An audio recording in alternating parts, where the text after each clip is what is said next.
All right, viewers, we are going to take the ratio of 30° and 60°.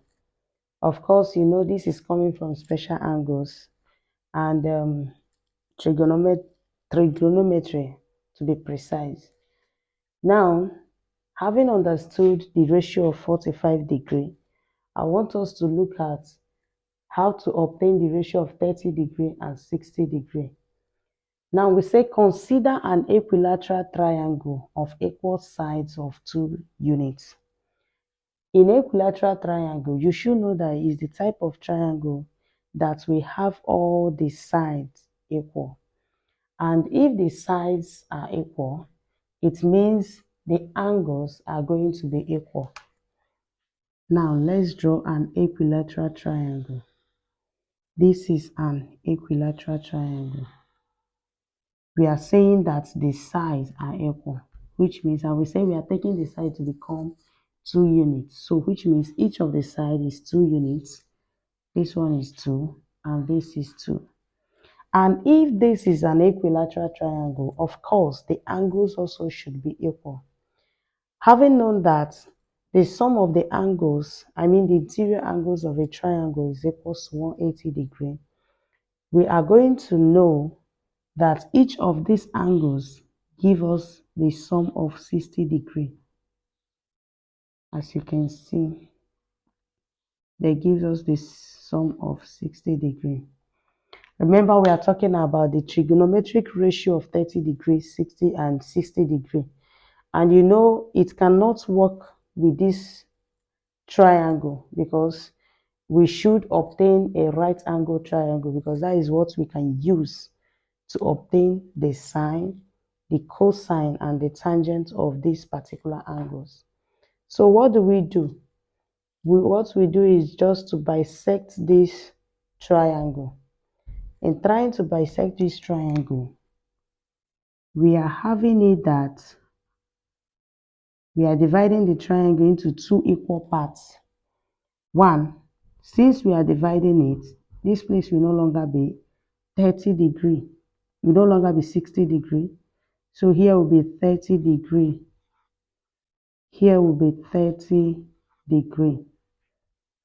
And because of this perpendicular line, we are having here to be 90°. So I want to bring one of these triangles because we are having 2 triangles here and the triangles are congruent. They are the same. So we now say that this is the triangle we have there. That is one of the triangle. And this is the other triangle we have. The 2 triangles. Remember I said they are the same. This is 60°. Of course, this one is 30°. This is the right angle triangle. Here is 2 units. And please don't forget, remember we divided this triangle into 2.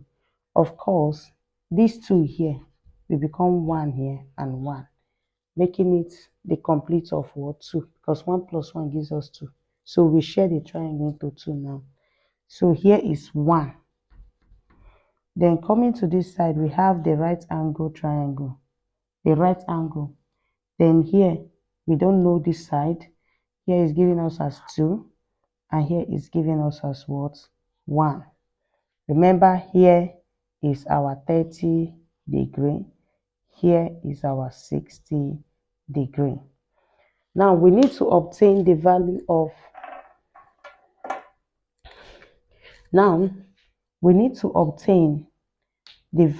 of this side.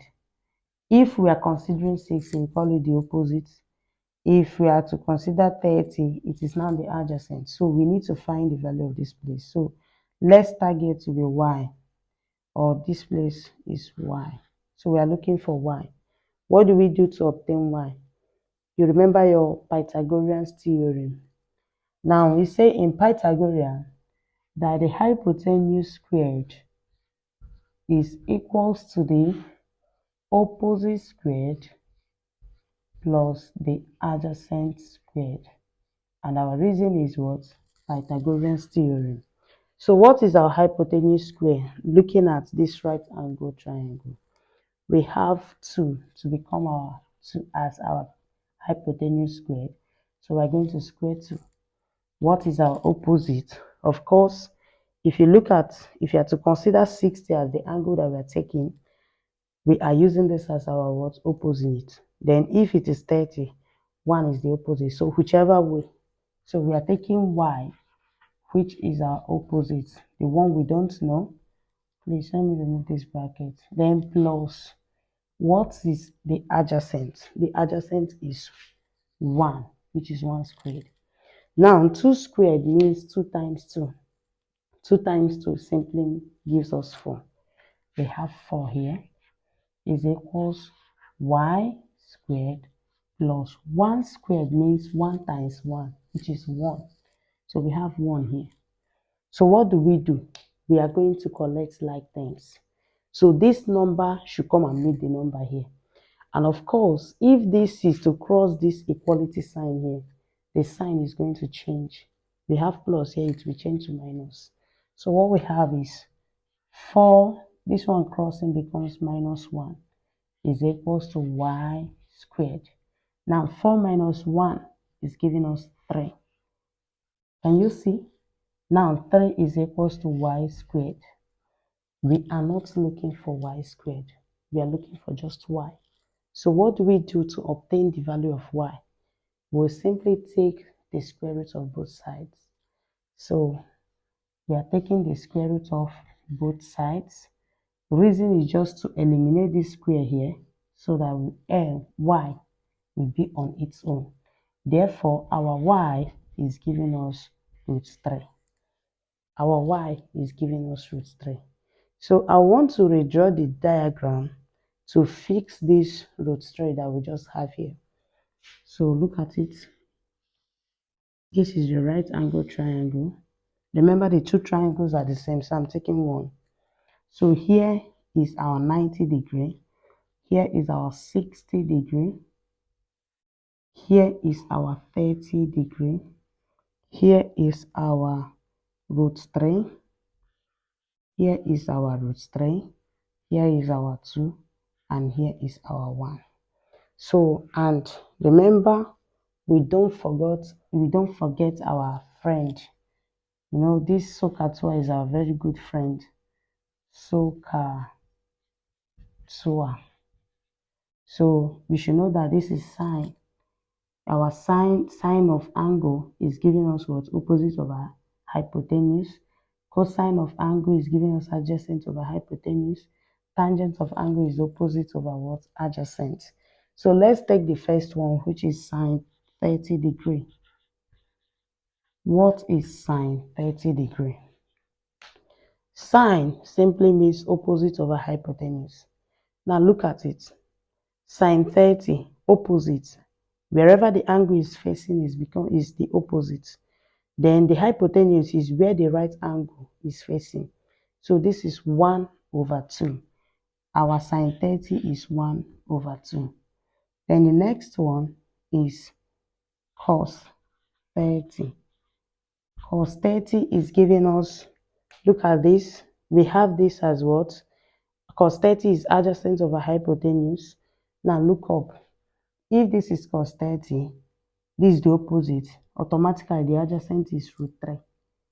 The hypotenuse is 2. So we have root 3 over 2. Now let's move to tan 30 degree. Tan 30 degree, you know tan is opposite over adjacent. Now look at our opposite over adjacent. Can you see it? So we're having 1 over root 2. So what we have here is 1 over root 2. But remember, we cannot leave it this way because this is solved. So if you are conversant with solved, you should know that we are going to multiply by root 3 over what? Root 3. So multiplying by root 3 over root 3 will give us 1 times root 3 will give us root 3. So we're having tan 30 degree to be equal to, look up, we have tan 30 degree. 1 times root 3 is equals to root 3. We have root 3 all over root 3 times root 3 is 3. Now, this root 3 times root 3 is giving us root 9, which is the square root of root 9 is 3. So what we have here is 3. Then the next one, let's move to tan. Let's move to sine 60. Sine 60, look at sine 60, that is opposite hypotenuse. Look at it here. We have root 3 over 2. So we have root 3 over 2. What is then cos 60? Cos 60 is adjacent over hypotenuse. This is cos 60. This is the opposite. This is down the adjacent over hypotenuse. So we're having 1 over 2. So what we have here is 1 over 2. Then the last one is the tan 60, which is, look up, tan is opposite over adjacent. Now look at tan, opposite over adjacent. So what we have here is root 3 over 1. And root 3 over 1 is the same as saying